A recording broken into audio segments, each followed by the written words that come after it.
You're about to watch a short clip about how to change your thoughts, which will change your emotions. Emotions start with thoughts, even if you don't realize it. If you have a thought about how scary or sad something is, you're likely to start feeling scared or sad. One really good way to change our emotions is to change our thinking. If you have a thought about how you can handle it, you'll start feeling better. For example, when you're looking at images that might be sad or scary, you can say to yourself, "This is just a picture," or "This can't hurt me," or "I know this is sad, but I'll cope."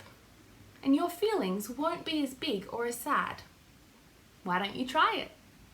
Everyone has emotions. Emotions can be really useful. They're useful for experiencing happy things, telling you when something bothers you, or communicating to others that you're upset and something is wrong. Sometimes, though, emotions can be unhelpful, like when you drop your ice cream and get really, really, really mad. This emotion is very big, and it isn't that helpful. You're likely to just get in trouble and it won't bring the ice cream back. The first thing to know is that thoughts and emotions are related. They're like siblings, always talking to each other and playing together. When one does something, the other reacts. Imagine thinking about your birthday and all the presents you got. Then after these thoughts, you will start to feel happy. In this example, the thoughts came first and the emotions followed. Sometimes our thoughts are really unhelpful too, and this contributes to our emotions being big and unhelpful. Before you feel scared or anxious, you may have been thinking about how you won't be able to cope. Before you feel angry, you might have been thinking about how unfair something is. Unhelpful thoughts generally come first, and then unhelpful emotions follow. I want to introduce you to a special trick that can help you cope with big emotions. It's called cognitive restructuring, or thought challenging, which basically means retraining our brain to think differently so that our emotions are more in control. If we're able to change the unhelpful thoughts that happen about an event, the emotions might change too.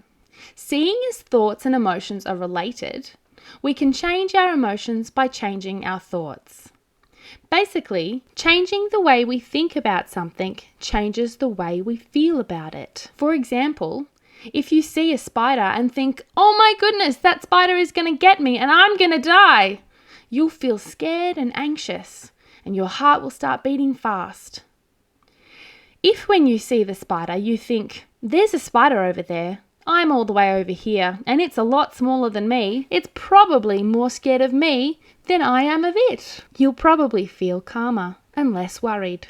You can see that thinking differently about something changes the emotions that you feel. So, what are some ways we can think differently? Well, you can start by telling yourself how the situation really is. There's a big chance your unhelpful thoughts have exaggerated how bad or scary things are. So if you were scared of doing something, remind yourself the reality of the danger. That talking to new people isn't actually likely to embarrass you, and that spider is all the way on the other side of the room and won't kill you.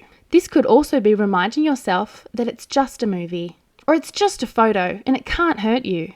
You can remind yourself that you've gotten through something like this before. You're strong and can cope with whatever it is, if it did happen. Then you can also talk to yourself about how you're feeling and acknowledge what it is, saying, "I know I feel scared, but it's going to be okay soon because all emotions pass." These are just some of the ways you can change what you're saying to yourself in the face of something uncomfortable to reduce the chance of unhelpful emotions. Next time you're in a situation where something would normally make you feel scared, anxious, angry, mad, frustrated, or anything else unpleasant, try talking to yourself differently about it.